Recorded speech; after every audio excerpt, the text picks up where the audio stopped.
اب جیسے کہ اگلی آیت ہے مالک یوم الدین، کہ بدلے کے دن کا مالک ہے، روز جزا کا مالک، قیامت کے دن کا مالک ہے۔ اب دیکھیں نا، اس دنیا میں بھی اللہ تعالیٰ بادشاہت عطا کرتے ہیں لوگوں کو، جیسے کہ پہلے زمانے میں بادشاہ گزرے ہیں، ہمارے اپنے ملک کے بادشاہ ہیں، ہر ملک کا کوئی نہ کوئی بادشاہ ہوتا ہے،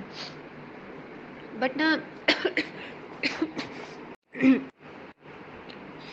تو وہ بیچارے جو بادشاہان ہیں نا، ان کی بھی بڑی تھوڑی سی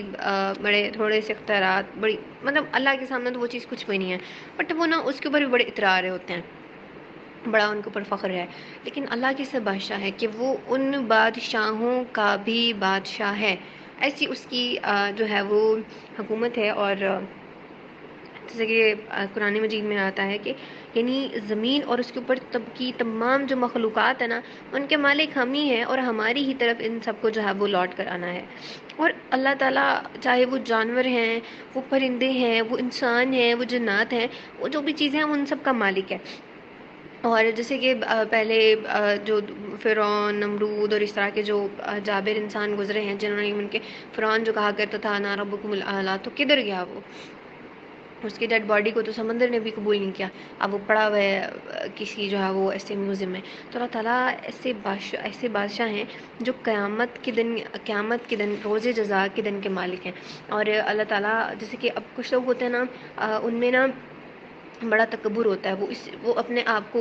بادشاہ کہلوانا، اپنے آپ کو مالک کہلوانا، یا پھر اس چیز کو بڑا پسند کرتے ہیں کہ ان کے پاس اتھارٹیز ہوں، یا پھر ان کو جو ہے وہ اس طرح کی بادشاہت یا یہ چیزیں نصیب ہوں۔ تو بلکہ حدیث شریف میں آتا ہے کہ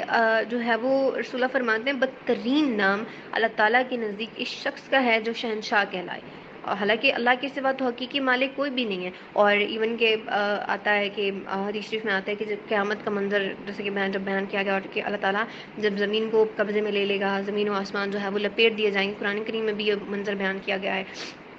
تو اس دن اللہ تعالیٰ ایسے نا جھٹکا دے کے پوچھیں گے جب سب کو موت آ جائے گی کہ کہاں ہیں وہ بادشاہ، زمینی بادشاہ کہاں ہیں جو زمین کے بادشاہ، اور کہاں ہیں وہ تکبر والے جو خود کو کہا کرتے تھے کہ ہم بادشاہ ہیں، جو خود کو بادشاہ سمجھا کرتے تھے۔ اگر اللہ تعالیٰ آپ کو کوئی بھی مقام دے رہے ہیں، کوئی بھی رتبہ دے رہے ہیں، تو اس کو یہ مت سمجھیں کہ ہاں میں یہ ڈیزرو کرتی ہوں، یا میں یہ ڈیزرو کرتا تھا تو میں ایسے میں ویسے۔ بھئی آپ ہمبل رہیں نا، آپ عاجز رہیں اللہ کی زمین پر،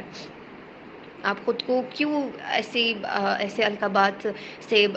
کہلوانا آپ پسند کرتے ہیں؟ تو اس دن اللہ تعالیٰ ایسے زمین کو لپیٹ کے پوچھیں گے کہاں ہیں وہ تکبر والے، کہاں ہیں وہ تمہاری بادشاہت، زمینی بادشاہ وہ کہاں ہیں،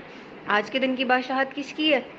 کہاں ہیں وہ سارے؟ اب تو اس ظاہر اللہ تعالیٰ کے سامنے تو کوئی کچھ نہیں بول سکتا۔ تو جو بادشاہت ہے، جو ملکیت ہے، اور وہ مطلب صرف اور صرف اللہ کی ہے، اللہ کے سوا کوئی بادشاہ نہیں ہے، اللہ کے سوا آپ کا کوئی مالک نہیں ہے۔ ایون کہ میں نے ایک روایت پڑھی تھی غالباً کہ جیسے کچھ لوگ اپنے جو ان کے باس ہوتے ہیں، یا پھر جو جن کے گھر میں وہ جن کے انڈر وہ کام کر رہے ہوتے ہیں، ان کو وہ مالک اور اس طرح بول رہے ہوتے ہیں، تو بھئی اس چیز سے بھی نا اوائڈ کرنا چاہیے۔ جیسے کچھ لوگ ہوتے ہیں، انہوں نے نا جیسے گارڈز ہوتے ہیں تو سلیوٹ کروانا اور یہ کرنا، اور مطلب وہ تو تکبر میں آتا ہے نا، کہ تکبر میں کہ بھئی پتہ چلے کہ میں بڑا پاور والا ہوں، یا پھر وہ خود کو مالک کہلوانا، آقا کہنا پسند کرواتے ہیں۔ اور یہ چیزیں آپ نے بھی اپنی سوسائٹی میں آپ نے یہ دیکھی بھی ہیں، تو یہ چیزیں ہمیں نہیں کرنی چاہیے۔ اس دن اللہ پوچھے گا کہاں ہیں وہ جو خود کو بڑا مالک اور شہنشاہ کہلوایا کرتے تھے؟ اللہ کے نزدیک بدترین ہے وہ شخص جو خود کو مالک اور ایسے جو ہے وہ القابات سے بلوانا پسند کرتا ہے۔ اور اس آیت میں نا ایک بڑا خوبصورت سا سبق ہے کہ کبھی بھی اپنی قابلیت پر، اپنے ریسورسز پر انسان کو جو ہے وہ نہیں کرنا چاہیے۔ اگر میں یہ کہوں کہ بھئی میں بڑی ذہین ہوں، فار ایگزامپل اگر میرا پیپر ہے یا اس طرح کوئی بھی ٹیسٹ ہے، میں کہوں نہیں میری بڑی تیاری ہے بلا بلا بلا، تو میں اپنے اوپر بھروسہ کروں۔ کبھی بھی اپنے اوپر بھروسہ نہیں کرنا چاہیے، ہمیشہ اللہ کی مدد پر، اللہ پر بھروسہ کریں۔ آپ یہ کہیں کہ اللہ ایم نتھنگ، میں کچھ نہیں ہوں، میری محنت کچھ بھی نہیں ہے، یا اللہ جو بھی ہے صرف آپ ہیں۔ بے شک اپنی طرف سے اپنا بیسٹ دیں، کیونکہ دیکھیں نا ہمیشہ یہ نہیں ہے کہ آپ ہاتھ دھرے بیٹھے رہیں اور مطلب آپ کہیں کہ اللہ تعالیٰ آپ کی مدد کر دیں گے، آپ کو کچھ نہ کچھ خود بھی کرنا پڑتا ہے نا۔ لیکن یہ ہے کہ کبھی بھی اپنے وسائل پر، اپنی محنت پر، اپنے ریسورسز پر کبھی بھی رلائے مت کریں۔ اوکے، جو انسان خود پہ بھروسہ کرتے ہیں، اللہ پہ توکل نہیں کرتے، تو پھر اللہ تعالیٰ ہمیشہ ان کو اوندا منہ گراتے ہیں. کیونکہ جب آپ اللہ ہی کو کچھ نہیں مانتے، کچھ نہیں جانتے، آپ کہتے ہیں نہیں میں یہ کر سکتا ہوں، میں وہ کر سکتی ہوں، کبھی یہ نہیں کہنا چاہیے. آپ یہ کہیں کہ ہاں اگر اللہ نے چاہا تو میں یہ کر لوں گی، اللہ نے چاہا تو میں وہ کر لوں گا، اللہ نے چاہا تو یہ ہو جائے گا، ورنہ نہیں. جو کچھ بھی ہے سب کچھ اللہ ہے، مدد بھی اللہ کے لیے، عبادت بھی اللہ کے لیے، توکل بھی اللہ کے لیے، ہر چیز اللہ کے لیے.